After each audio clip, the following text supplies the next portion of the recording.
بارات کے ساتھ دلہا نہیں آیا، یہ سن کر میرا دل دھک سے رہ گیا تھا۔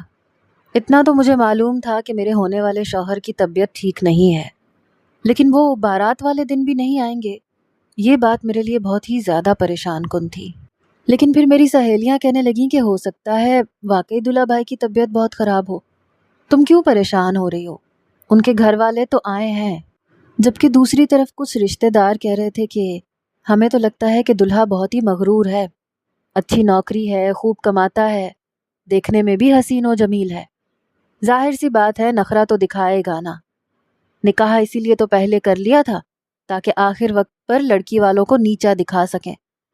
رشتے کی چچی کے منہ سے یہ بات سن کر میرا دل پوری طرح سے خراب ہونے لگا۔ کیا واقعی میرے ہونے والے شوہر علی نے یہ سب کچھ جان بوجھ کر کیا تھا؟ کیا اسی لیے نکاح پہلے کر لیا گیا تھا؟ یہ وہ سوال تھے جو مجھے بہت زیادہ پریشان کر رہے تھے۔ اور پھر میری رخصتی کا وقت قریب آیا اور میں اسٹیج پر سے کھڑی ہوئی تو یہ دیکھ کر میری جان میں جان آئی کہ میرے شوہر علی مجھے رخصت کروانے کے لیے آ گئے تھے۔ ان کے چہرے پر زردی چھائی ہوئی تھی جو اس بات کی علامت تھی کہ وہ واقعی بیمار تھے، اور شادی ہال میں موجود سارے لوگوں کو بھی تسلی ہو گئی تھی۔ لیکن ان کے آتے ہی بس میری ساس نے یہ کہہ کر رخصتی کر لی کہ علی میں اتنی ہمت نہیں ہے کہ وہ اسٹیج پہ بیٹھ سکے، اور پھر میں رخصت ہو کر سسرال پہنچی۔ سارے ارمان کہیں دل میں ہی رہ گئے تھے۔ جس طرح سے میری شادی مکمل ہوئی تھی، شاید کوئی بھی لڑکی اس طرح کی شادی نہیں چاہتی، لیکن کیا کرتے، مجبوری تھی، دلہا کی حالت ہی ٹھیک نہیں تھی۔ اور پھر ایسے ہی راستہ طے ہوا اور میں سسرال پہنچی تو وہاں بھی کوئی رسم ادا نہ کی گئی، بلکہ مجھ سے زیادہ سب نے علی کو بھاؤ دیا۔ ہر کوئی علی علی کہہ کے پکار رہا تھا، کوئی کہہ رہا تھا علی کو جوس پلاؤ، کوئی کہہ رہا تھا اسے جلدی سے لٹا دو۔ پھر میری ساس نے علی کو ہمارے کمرے میں لٹا دیا، مجھ سے کہا کہ میں علی کا خیال رکھوں۔ یہ سن کر مجھے کچھ عجیب لگا کہ میں نئی نویلی دلہن تھی، آتے ساتھ ہی مجھے شوہر کا خیال رکھنے کی تاکید ملی تھی۔ لیکن خیر، ان کی حالت دیکھتے ہوئے میں ان کے سرہانے بیٹھ گئی۔ میری سہاگ رات بھی ایسے ہی گزر گئی، کیونکہ میرے کمرے میں علی اور میرے علاوہ ایک تیسرا نفوس بھی موجود تھا، اور اس کے بعد جو کچھ ہوا وہ ناقابل یقین ہے۔ یہ جان کر آپ حیران رہ جائیں گے کہ میری شادی شدہ زندگی کس طرح سے آگے بڑھی اور کیا کچھ ہوا۔ شادی والے دن میرے شوہر کی بیماری کے پیچھے وجہ کیا تھی، یہ جاننے کے لیے آخر تک میری اس کہانی کو ضرور سنیے گا۔ میرا نام ماہ رخ ہے۔ میرے ساتھ جس طرح ہوتا رہا ہے اس کو میں محض اتفاق نہیں سمجھتی، کیونکہ میرے ساتھ جس طرح کے واقعات یا حادثات پیش ہوتے رہے ہیں وہ اتفاق نہیں بلکہ سوچے سمجھے لگتے ہیں۔ میری زندگی میں حیرت انگیز اتفاقات کا سلسلہ اس روز سے شروع ہوا جب میری شادی کا دن تھا، بلکہ یوں کہیے کہ شادی کی رسومات شروع ہوتے ہی عجیب و غریب واقعات سامنے آنے لگے۔ ہمارے معاشرے میں شادی سے چند دن پہلے دلہن گھر کی ایک رسم ہوتی ہے جس کو رسم مائیوں کہا جاتا ہے۔ میری رسم مائیوں کے بعد اگلے دن دلہا والوں کے گھر بھی رسم مائیوں تھی۔ اس رسم کے موقع پر میرے گھر سے میری بہنیں، کزنز اور بھابیاں وغیرہ گئی تھیں، لیکن وہاں جا کے پتہ چلا کہ دلہا میاں کو اتفاق سے صبح سے ہی بخار چڑھا ہوا ہے۔ اس صورت میں کسی رسم کا سوال ہی پیدا نہیں ہوتا۔ ویسے بھی میرے سسرال والے ایسی رسموں کو اچھا نہیں سمجھتے تھے، مگر میری بہنوں اور بھابیوں کی خوشی کی خاطر اس کے لیے تیار ہو گئے تھے۔ لیکن دلہا کو اتفاقی طور پر بخار چڑھ جانے کی وجہ سے رسم کی ادائیگی نہیں ہو سکی، اور میری بہنیں منہ لٹکا کے واپس آ گئیں۔ دراصل میری چھوٹی بہن کو مائیوں مہندی کی رسم میں انگلی پکڑائی کرنی تھی اور اپنے ہونے والے بہنوئی سے نیگ وصول کرنا تھی۔ یہ ایک بہت ہی خوبصورت رسم ہوتی ہے۔ اس میں سالی اپنے بہنوئی کی انگلی پر مہندی لگا کر اسے پکڑتی ہے اور پھر بدلے میں اس سے پیسے وصول کرتی ہے۔ ہمارے خاندان میں کئی بار ایسی رسومات ہو چکی تھیں، اسی لیے میری چھوٹی بہن کو بڑا جوش چڑھا ہوا تھا کہ وہ بھی یہ رسم کرے گی اور نیگ کی رقم لے گی۔ لیکن میرے دلہا کی بیماری کی وجہ سے یہ ممکن نہ ہو سکا، اسی لیے اس کا منہ بن گیا۔ گھر واپسی پر ہر ایک کی زبان پر یہ تھا کہ یہ بھلا اتفاق ہے کہ دلہا عین شادی کے موقع پر بخار میں جل رہا ہے۔ جبکہ میری کچھ کزنز کا خیال تھا کہ کوئی بخار نہیں ہے، یہ سب رسم نہ کرنے کا بہانہ ہے، کیونکہ دلہا سامنے آیا ہی نہیں۔ یہ انہوں نے ہماری انسلٹ کی ہے۔ اب عالم یہ تھا کہ سب لوگ اپنی اپنی بولیوں میں بول رہے تھے۔ کچھ لوگ پریشان بھی تھے، جس میں میری والدہ، والد، نانی اور دادی سر فہرست تھی، کیونکہ دوسرے ہی دن شادی تھی۔ سمجھ نہیں آ رہا تھا کہ اگر ان لوگوں نے جان بوجھ کے یہ کیا ہے تو آگے کیا کریں گے، اور اگر سچ میں دلہا بیمار ہو گیا تھا تو پھر شادی کس طرح انجام پائے گی۔ لیکن اب یہ ایک حسین اتفاق تھا کہ میرا نکاح 6 مہینے پہلے ہو چکا تھا۔ یہ رخصتی کی تیاری تھی، ورنہ شاید بڑی پریشانی ہوتی، کیونکہ نکاح میں کافی وقت لگتا ہے اور دلہا کی طبیعت خراب ہونے کے باعث بڑی مشکل ہو جاتی۔ بہرحال دوسرا دن رخصتی کا تھا، اور پھر یہ ہوا کہ بارات دلہا کے بغیر آ گئی، کیونکہ دلہا میاں کو بخار کے ساتھ یرکان کا مرض بھی لاحق ہو گیا تھا۔ یعنی پھر وہی اتفاق، شادی کے رنگ میں بھنگ پڑ گیا، خوشیاں اور ہنگامے ماند پڑ گئے۔ بھلا دلہا کے بغیر رخصتی کا عمل ہو سکتا ہے؟ لڑکے والوں کے شادی ہال میں آتے ہی مہمان بغیر دلہا کے بارات دیکھ کر عجیب عجیب سرگوشیاں کر رہے تھے، لیکن میری ساس نے سب کو سمجھایا کہ طبیعت خراب ہونے کی وجہ سے دلہا کو بارات کے ساتھ نہیں لائے، مگر رخصتی کے وقت ضرور بلوا لیا جائے گا، ویسے بھی نکاح تو ہو چکا ہے۔ یوں لوگوں کی زبانیں بند ہوئیں۔ کھانے وغیرہ سے فارغ ہونے کے بعد جب مجھے اسٹیج پہ لایا گیا تو اس سے ذرا دیر پہلے دلہا صاحب تشریف لا چکے تھے، لیکن بیماری کے بہانے کوئی رسم نہیں ہو سکی۔ سالیوں کا دلہا کو دودھ پلانا، جوتا چرانا، نیک وصول کرنا، یہ سارے ارمان دل میں رہ گئے۔ یعنی جیسے ہی مجھے اسٹیج پہ لایا گیا اسی وقت رخصتی کے لیے کھڑا کر دیا گیا، اور سسرال میں بھی یہی اتفاق ہوا۔ نہ منہ دکھائی کی رسم ہوئی، نہ کھیر کھلائی گئی، نہ سلام ہی ملی۔ دلہا میاں تو اپنے کمرے میں جا کے ایسے بے سدھ ہوئے کہ ساری رات ان کے ماتھے پر ٹھنڈی پٹیاں مجھے رکھنی پڑی اور ٹائم دیکھ دیکھ کر دوا کھلانی پڑی۔ شادی کی پہلی رات میرے کمرے میں میری نند بھی میرے ساتھ تھی، اور ہاں، ان کی بیماری کے پیش نظر ولیمہ ملتوی ہو گیا تھا۔ ان کی صحت یابی میں تقریباً 1 مہینہ لگ گیا، اور میرے ساتھ وہی ہوا جو میری بہنوں، بھابھیوں اور دوستوں نے کہا تھا۔ یعنی یہ پہلی دلہن ہوگی جس کے سسرال میں نخرے اٹھانے کے بجائے اس کو دلہا کی خدمت کرنی پڑے گی۔ اس کے بعد گویا عجیب اور غریب واقعات میرے ساتھ پیش آنے لگے۔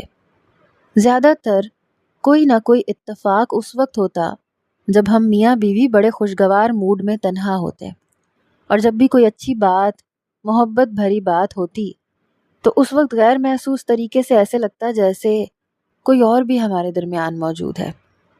میرے شوہر کا چہرہ فک ہو جاتا، ان کی رنگت پیلی پڑ جاتی، مجھے بھی ایک عجیب سی بے چینی اور خوف محسوس ہوتا، اور پھر میرے شوہر کی طبیعت اچانک بگڑ جاتی۔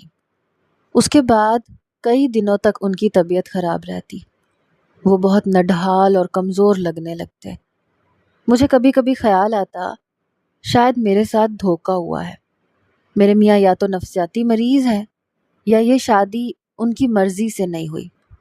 ہو سکتا ہے ان کی پسند کوئی اور ہو، اور مجھے سامنے دیکھ کر ان کو وہی یاد آ جاتی ہو جو ان کو پسند ہے، اس لیے ان کی طبیعت خراب ہو جاتی ہے۔ میں یہی سوچتی رہی، مگر ان کا نارمل رویہ اور اپنے ساتھ حسن سلوک دیکھ کر مجھے خود ہی اپنے خیالات کی نفی بھی کرنی پڑی تھی۔ شادی کے مہینے بعد جب میرے شوہر کی طبیعت سنبھل گئی تو میرے بابا نے ہمیں ہنی مون کے ٹکٹ دیے۔ کہنے لگے کہ یہ ٹکٹ مجھے ولیمے والے دن تحفے میں دینے تھے، لیکن علی کی طبیعت کی وجہ سے میں نہیں دے سکا۔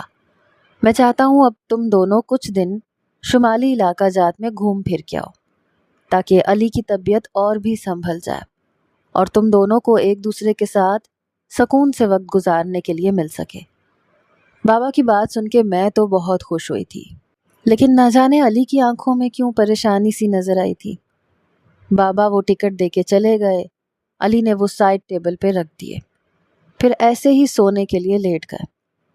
علی کا رویہ دیکھ کر میں نے بھی زیادہ کچھ نہ کہا۔ رات ہو چکی تھی، میں بھی سونے کے لیے لیٹ گئی، لیکن جب اگلی صبح اٹھی تو ٹکٹ کا کچھ اتا پتہ نہیں تھا۔ میں نے سارا گھر چھان مارا، صفائی کے لیے ملازمہ آتی تھی اس سے بھی پوچھ لیا، لیکن کسی کو کچھ خبر نہیں تھی کہ اچانک وہ ٹکٹ کہاں گئے۔ پھر علی نے یہ کہہ کے منع کر دیا کہ اب انہیں مزید دفتر سے چھٹیاں نہیں مل سکتی، اور اس طرح ہمارا ہنی مون کا ٹرپ بھی کینسل کرنا پڑا۔ اور یہ بات بھی بالکل اتفاقی طور پہ ہوئی تھی۔ کافی دن گزرنے کے باوجود بھی میں جان نہیں سکی کہ وہ ٹکٹ کہاں غائب ہوئے۔ میں نے علی سے اس بارے میں بات کی تو انہوں نے بھی کندھے اچکا کر لا علمی کا اظہار کر دیا۔ پھر کہنے لگے کہ پریشان نہ ہو، دفتر سے چھٹیاں بھی نہیں مل رہی، اسی لیے ٹرپ تو کینسل ہی کرنا تھا۔ علی کی بات سن کے میں خاموش ضرور ہوئی تھی، لیکن دل میں عجیب سا وہم پیدا ہو گیا تھا۔ ایسے لگتا تھا جیسے جو کچھ بھی ہو رہا ہو اتفاق نہ ہو۔ مجھے ایسا لگنے لگا تھا جیسے اس سب کے پیچھے ضرور کسی کا ہاتھ ہے۔ اور پھر ایک دن بہت سوچ سمجھ کر میں نے فیصلہ کیا کہ اپنی کسی عزیز دوست کو اس راز میں شریک کر کے اپنی یہ الجھن اور پریشانی اس کے سامنے بیان کروں گی، اور کسی پیر فقیر یا روحانی علاج کی طرف مشورہ بھی کروں گی۔ یہ سوچ کر میں بہت مطمئن ہو گئی تھی۔ اس دن میرے شوہر آفس سے جلدی گھر آ گئے۔ کھانا وغیرہ کھا کے ہم آرام کی نیت سے اپنے کمرے میں چلے گئے۔ اے سی چلا کر کمرے کا دروازہ لاک کر دیا۔ لیکن ابھی ہم بیڈ پہ بیٹھے ہی تھے، مجھے ایسے محسوس ہوا جیسے کوئی بند دروازے سے اندر آیا ہو۔ میں نے اپنی نظروں سے ایسے دیکھا نہیں تھا، لیکن محسوس یقینی طور پہ ہوا تھا۔ میں نے گھبرا کے اپنے میاں کی طرف دیکھا تو وہ خود بھی بڑے پریشان نظر آ رہے تھے۔ مجھے ایسے لگا جیسے وہ کسی کو دیکھ رہے ہوں اور بغیر الفاظوں اور بغیر آواز کے کسی سے گفتگو کر رہے ہوں۔ اس وقت میرے دماغ میں خطرے کی گھنٹی بجی۔ میں نے جلدی جلدی آیت الکرسی کا ورد کرنا شروع کر دیا۔ آیت الکرسی پڑھتے میں نے محسوس کیا جیسے وہ مشکل سے نکل آئے ہیں، اور پھر وہ ہلکے پھلکے نظر آنے لگے۔ نارمل انداز میں بیڈ پر آرام سے لیٹ گئے۔ اس کے ساتھ ہی مجھے صاف محسوس ہوا جیسے کوئی غصے کے عالم میں تیزی سے کمرے سے نکلا ہو۔ پھر نہ جانے کب تک میں چاروں کل اور آیت الکرسی کا ورد کرتی رہی۔ اسی عالم میں مجھے غنودگی آ گئی۔ غنودگی کی کیفیت میں نے دیکھا کہ کوئی حسین و جمیل عورت میرے پاس کھڑی ہے، جس کے بال اس کے گھٹنوں سے بھی نیچے آ رہے تھے، اور وہ میرے پاس کھڑی کہہ رہی تھی، تم کچھ بھی کر لو، علی میرا ہے، صرف میرا۔ اور پھر فوراً ہی میری آنکھ کھل گئی۔ میرے شوہر بڑے مزے سے بے خبر سو رہے تھے۔ اب مجھے یقین ہو گیا تھا کہ ان پر کچھ اثرات مسلط ہیں۔ اس کے بعد قرآنی آیات کا ورد میں نے اپنا معمول بنا لیا۔ ہر وقت خود پہ اور اپنے شوہر پہ دم کر کے حصار باندھنے لگی۔ اب مجھے صاف محسوس ہونے لگا تھا کہ کوئی ان کے قریب آتا ہے، مگر فوراً ان سے دور چلا جاتا ہے۔ ایک دن میں نے بہت ہمت کر کے ان سے پوچھا کہ آخر آپ کے ساتھ کیا مسئلہ ہے جو اچانک آپ کی طبیعت خراب ہو جاتی ہے؟ یہ سوال کرنے سے پہلے اپنے اور ان کے گرد حصار باندھنا میں نہیں بھولی تھی۔ میرے اس سوال کے جواب میں وہ کچھ دیر تو خاموش رہے، جیسے سوچ رہے ہوں کہ بتاؤں یا نہ بتاؤں۔ پھر انہوں نے مجھے بتایا، مجھے نہیں معلوم میرے ساتھ یہ کب سے ہے اور کیوں ہو رہا ہے۔ ایک عورت بہت سریلی آواز میں میرا نام لے کے مجھے پکارتی ہے۔ میں صرف اس کی ایک جھلک دیکھتا ہوں جو بہت ہی خوبصورت ہے۔ اس کے بے انتہا لمبے بال ہیں۔ اس کے بعد اس کا سراپا غائب ہو جاتا ہے، صرف چہرہ نظر آتا ہے۔ پھر وہ چہرہ آہستہ آہستہ میرے قریب آتا ہے۔ اس کے بعد مجھے پتہ نہیں چلتا کہ میرے ساتھ کیا ہوا۔ میں سب کچھ بھول جاتا ہوں۔ پھر میری طبیعت خراب ہو جاتی ہے، میں کئی دنوں تک آف ہو جاتا ہوں۔ میرے میاں نے اپنی زندگی سے جڑا یہ راز میرے سامنے رکھ دیا، جسے سن کر میں بہت زیادہ پریشان ہو گئی، کیونکہ یہ کوئی معمولی بات نہیں تھی۔ یقیناً میرے شوہر کے ساتھ کوئی بہت بڑا مسئلہ تھا۔ وہ ایک اندیکھی پریشانی میں تھے، جس کے بارے میں شاید کسی سے بات بھی نہیں کر پائی۔ میں نے انہیں تسلی دی کہ سب کچھ ٹھیک ہو جائے گا، لیکن دل ہی دل میں بھی گھبرا گئی۔ سمجھ نہیں آ رہا تھا کہ میں اپنے شوہر کی کس طرح سے مدد کر سکتی ہوں۔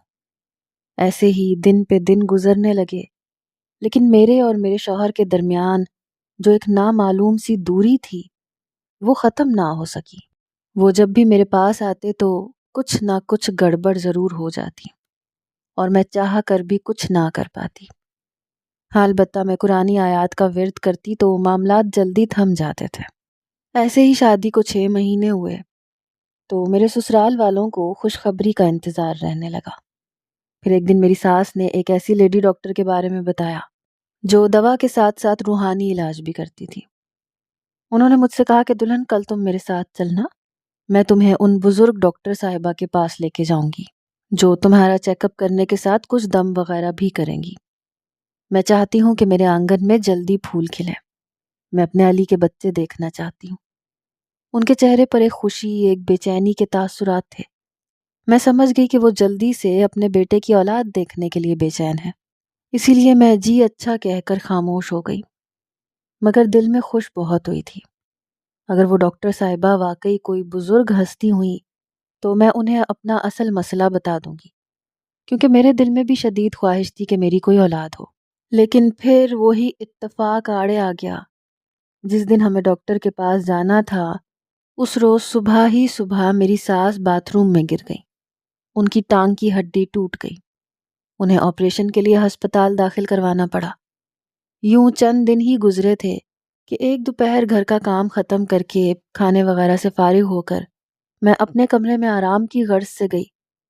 ابھی بیڈ پہ دروازے کی دوسری جانب کروٹ لے کے لیٹی تھی کہ ایک آہٹ پر میں نے پلٹ کے دیکھا۔ کوئی لڑکی میرے کمرے کے دروازے کو بند کر رہی تھی۔ اس کے لمبے بال اس کی پشت پر لہرا رہے تھے۔ میں فوراً ہی اٹھ کے بیٹھ گئی۔ اسی دوران میں وہ پلٹی اور میں نے اسے پہچان لیا۔ یہ وہی انجانی مخلوق تھی، وہی جنزادی تھی جو انسانی روپ لیے میرے سامنے تھی۔ اس نے میرے بہت قریب آ کر مجھے کہا کہ میں تم کو پھر سے یہ بتا رہی ہوں، علی میرا ہے اور صرف میرا، اور اگر تم یہ چاہتی ہو کہ علی تمہارے پاس رہے تو تمہیں اولاد کی خواہش سے دستبردار ہونا پڑے گا۔ تم علی کے بچے کی ماں کبھی نہیں بن سکتی۔ اگر تم میری مان لو گی تو بڑے فائدے میں رہو گی، دولت میں کھیلو گی، لیکن اگر تم نے علی سے اولاد کے لیے کوئی کوشش کی تو یاد رکھنا میں علی کو تم سے چھین کر لے جاؤں گی۔ تم علی کے بچے کی ماں بننے کے چکر میں بیوہ ہونا کبھی پسند نہیں کرو گی، یہ میں جانتی ہوں۔ یہ دھمکی دے کر وہ ایک دم غائب ہو گئی۔ علی کا سلوک میرے ساتھ بہت اچھا تھا، میں ان سے جدائی کا تصور بھی نہیں کر سکتی تھی۔ میں بہت دنوں تک اسی کشمکش میں رہی کہ اس مخلوق کی دی ہوئی دھمکی کا تذکرہ علی سے کروں یا نہ کروں۔ میری ساس بیچاری پوتے کی خواہش دل میں لیے اس دنیا سے رخصت ہو گئی۔ اب گھر میں بس ہم دونوں میاں بیوی رہ گئے۔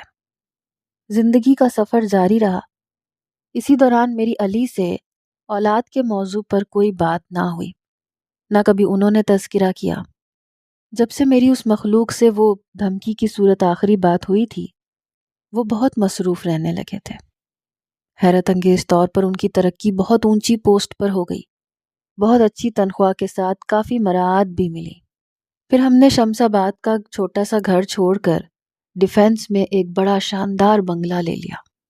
پھر میری زندگی میں ایک اور اتفاق ہوا، اس کو میں حسین اتفاق کہوں گی، کیونکہ اس نے میری ممتا کے جذبے کو تسکین دے دی۔ میری ساس کے رشتے کی ایک بھانجی کا انتقال بچی کی پیدائش کے دوران ہو گیا۔ اتفاق سے اس کے شوہر کا انتقال بھی چند ماہ پہلے ہی ہوا تھا۔ اس کا پہلا بچہ تھا یہ ایک بہت پیارا سا بچہ تھا۔ کیونکہ اس کا کوئی سگا رشتہ دار نہیں تھا، اس لیے اس بچے کو یتیم خانے میں داخل کروانے کا فیصلہ ہوا، مگر میں نے علی سے مشورہ کر کے اس بچے کو گود لے لیا۔ ہم نے اس بچے کا نام بلال رکھا۔ اس کی پرورش میں ہم جی جان سے لگ گئے۔ علی بھی اسے اپنے بچوں کی طرح پیار کرنے لگے۔ دیکھتے ہی دیکھتے وہ بچہ بڑا ہو گیا۔ ہم نے اس کو کسی چیز کی کمی محسوس نہیں ہونے دی، نہ کبھی اس کو یہ پتہ چلا کہ وہ لے پالک ہے، اور پتہ چلتا بھی کیسے؟ اس کی ولدیت کے خانے میں علی کا نام لکھا تھا۔ جی ہاں، اس کے حقیقی باپ کا نام علی ہی تھا۔ اب آپ اس اتفاق پر حیران نہ ہوں، کیونکہ مزید حیرت انگیز اتفاق یہ ہے کہ اس کی ماں کا نام بھی ماہ رخ تھا، یعنی میرا مطلب ہے کہ اس کو گود لینے والی ماں کا نام بھی ماہ رخ ہے نا اتفاق؟ ہم نے بلال کو اعلیٰ تعلیم دلوانے کے ساتھ ساتھ اخلاقی اور دینی تعلیم بھی دلوائی، اور ایک اچھا رشتہ دیکھ کر اس کی مناسب وقت پر شادی بھی کر دی۔ اب اس کے بچوں کو پوتا پوتی سمجھ کر اس کے ساتھ ہم پیار کرتے ہیں۔ علی اب ریٹائر ہو چکے ہیں، تیزی سے بڑھاپے کی طرف بڑھ رہے ہیں۔ میرا بھی بڑھاپا ہی ہے، لیکن وہ مخلوق، وہ جن زادی، میری انجانی سوتن ابھی بھی علی کے پاس آتی ہے۔ اس کے آنے کے بعد علی کی طبیعت ابھی بھی خراب ہو جاتی ہے، لیکن اب مجھے اس سے بالکل بھی ڈر نہیں لگتا۔ قرآن کی تلاوت اور قرآنی آیات اب بھی میرے ورد زبان ہے، لیکن اب میں یہ سب اس مخلوق کو بھگانے کی نیت سے یا اس کے ڈر سے نہیں کرتی۔ میں نے اپنی سوتن کو دل سے قبول کر لیا ہے۔ مجھے معلوم ہوا ہے کہ محبت کا جذبہ ہر مخلوق کے دل میں موجود ہوتا ہے، حتیٰ کہ جانور بھی محبت کی زبان سمجھتے ہیں، محبت کا جواب محبت سے دیتے ہیں۔ میری انجانی سوتن کو میرے شوہر سے واقعی محبت ہے، اس لیے اس نے مجھے یا ان کو کبھی کوئی نقصان نہیں پہنچایا۔ اور ہاں، اب مجھے اس بات کا بھی یقین ہو گیا ہے کہ میرے ساتھ اتفاقی واقعات یا حادثات اسی مخلوق کا کرشمہ ہے۔ یہ سب واقعات اس جن زادی کی وجہ سے ہی ہوتے ہیں، اس بات کا مجھے پکا یقین ہو گیا ہے۔ شاید میری یہ کہانی آپ کو بالکل ناقابل یقین لگی ہوگی، لیکن اس دنیا میں ایسے بہت سے واقعات ہیں جو بالکل اسی طرح واقع ہوئے ہوتے ہیں اور سچائی پر مبنی ہوتے ہیں۔ آپ کو ہماری آج کی کہانی کیسی لگی؟ کمنٹس میں ضرور بتائیے گا۔ کیا آپ بھی اس بات پر یقین رکھتے ہیں کہ انسان کے ارد گرد ایسی بہت سی اچھی اور بری چیزیں موجود ہوتی ہیں